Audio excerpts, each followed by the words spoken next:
Hi, hello, how are you today? I am going to be giving you a complete Easter egg guide on Ashes of Sker Hotel, the second map on Sker Ritual, and I'd really appreciate it if you could subscribe, but let's just go ahead and dive right into it. So the first step you're going to want to do is go up in the spawn room to this teleporter and pick up this empty canister. Then you're going to immediately turn to the left and open up the first door for a few hundred points, go downstairs, and then turn to the left again, but do not enter this room as there are poisonous gas that will kill you, so you're going to have to aim at these targets on the wall and shoot them. Luckily, you can hit them from outside of the wall, but if you don't see, it will damage you. So you're going to need to aim at those targets.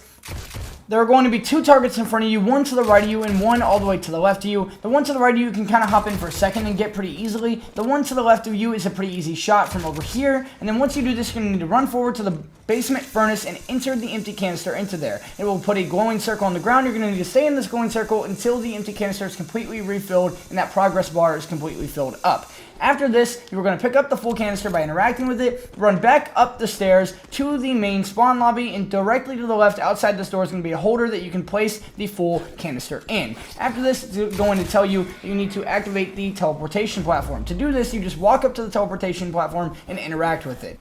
Once you activate the teleportation system, it is going to tell you that you need to replace 3 canisters. Now, this is a bit tricky as the canisters are all in different locations and they can be different and random each time. So here are some of the locations I know of, one of which is behind the stairs in the spawn area on this bench. You can get one there. Another location is in the ground floor chapel to the left of the door on this bench as well. You can get one there. You can also get one here in the basement room. The last location I know of is here in the ground floor waiting area behind the spawn area. Once you have one of these empty canisters, you're going to want to yet again go to the basement furnace and do the entire process of refilling the canister once again. Again, this can be a bit of a tricky situation, so try not to get yourself killed. Just play it safe. You can run out of the circle, but it does default your progress. Then you're going to want to run to the teleporter in the spawn area, follow the wires on the ground that will lead you to another holder that you can place the full canister in.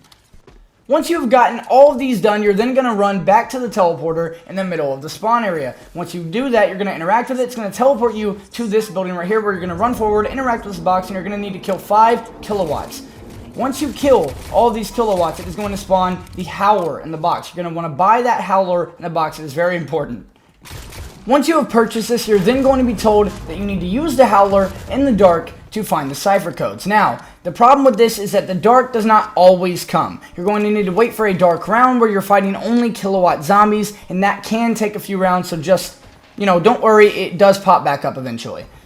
Once you are in a dark round, you're going to want to run down these steps into the basement, to the right, and through this tiny little wooden maze, and into these 2 rooms. Go 2 rooms forward, and once you're in there, you're going to see these little golden heads on the wall, and to the left on the wall is going to be, in that order from left to right, the numbers you need to shoot. Shoot them in the order from left to right that they are on the wall. Once you shoot all of these, you will know you've done it right, because all of the guys will glow green, and bam, you've done that first one. You're going to need to do the second one now.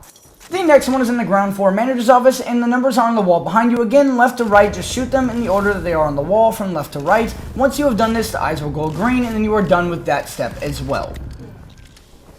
After this, you're going to be told to activate the teleport navigation system. Just go to spawn area, teleport, go up the stairs, and then where these screens are, interact with them. You're going to see a bunch of screens, and then after that, you're going to need to activate the one with the stage on it. Go down and teleport to the one with the stage, where you're going to see a stage behind you, go up to it, and interact with the little red dot on the stage, and an animatronic rat is going to start raising from the bottom of the stage. Now, there's going to be a glowing circle on the ground as he raises. You're going to need to stay in that for the progress bar to keep ticking up and for him to keep raising. If you don't stay in that and you get out of it, he will lower back down to the ground.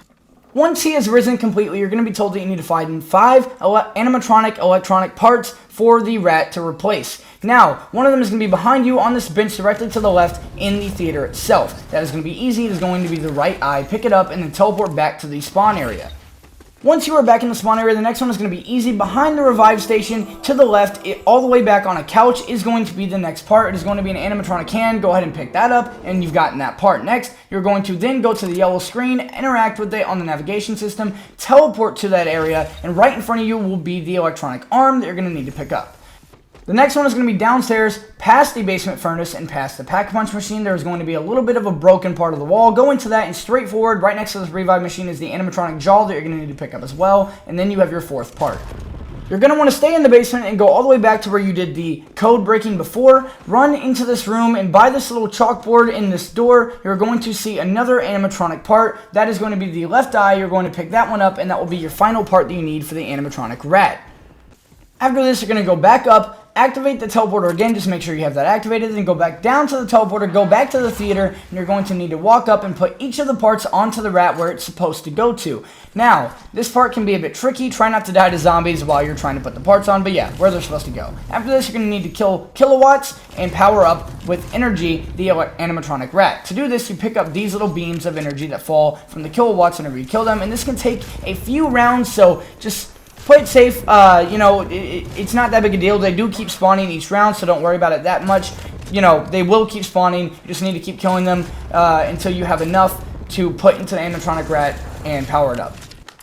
After you place all of the energy beams into the animatronic rat, you can then pick up the punch card from right below him, and you are done with that step of the Easter egg. Then you're going to go over to this little spotlight screen directly on the far left of the navigation system, activate it, and then you are going to turn around, go back down to the teleporter, and go into that area. Now, you're going to run straight forward, activate the Easter egg step. Now, whenever you do this, another glowing circle is going to appear on the ground. Yes, they love their glowing circles. You're going to need to stay in this glowing circle until you have completely filled up that progress bar and kill zombies inside of the circle. Now, you can leave the circle, but just make sure that you're killing zombies in it, and be careful because you can't see shit in this area. But once you are done completely with this, you will have a table you can go to and pick up the next punched card. Then you are going to pick it up and go back into the spawn area. Go back up to the navigation system, and right above the theater is going to be a screen with a lamb on it. Go ahead and interact with that, activate it, and go back down to the teleporter. Again, you're going to need to teleport to the area with the lamb on it. This is the Labyrinth. Now, to do this one, you're going to see two domes that have a green light. Go up and interact with the two domes. When you do, they will open up, and the right side dome will have a lamb in it that you are going to need to escort to another set of domes. This is called the cloning machine. You're going to need to escort him through the labyrinth to the cloning machine. And I recommend being very careful here because the lamb will not go on his own. He will follow you, so you have to be the one who finds the cloning machine first.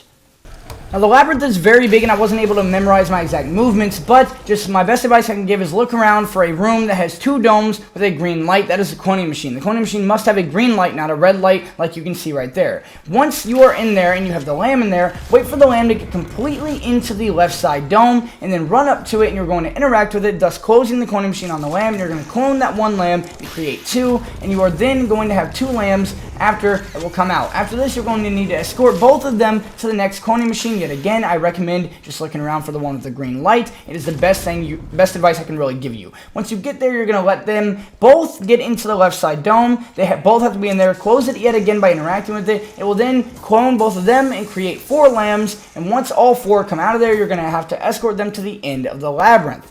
Once you are at the end of the labyrinth, it will look like this. You're going to want all four lambs to get onto this little scale behind the podium. Once all four lambs have gotten onto the scale behind the podium, you will then be able to get a white diamond right there that you can go up to. And once you go up to this little white diamond, you will be able to pick up your next punched card. After picking up this next punched card right here, as you can see on the screen, you're going to want to teleport back to the spawn area. Once you teleport back to the spawn area, you're going to want to go up and insert the punch cards into the navigation system that you're then going to need to stay in a glowing circle around and defend for a little bit until the progress bar is completely filled up. Once it is completely filled up, you're then going to be prompted to defeat Isaac. The way to do this is by going up to the navigation system again, and whenever you get up there, there's going to be a little square with the yellow symbol. The one right above that with the electric on it is going to be the one you want to interact with. Then you're going to teleport there and you will start the boss fight. Now be very careful because as you are here, while you are fighting Isaac, there is electronic beams that shoot from the sky and the ground and a fuck ton of zombies along with the boss fight itself. But once you beat him, you will once again be given the opportunity, just like the first map, to leave the game, leave the map, or you can stay and explore the map more and just enjoy seeing how high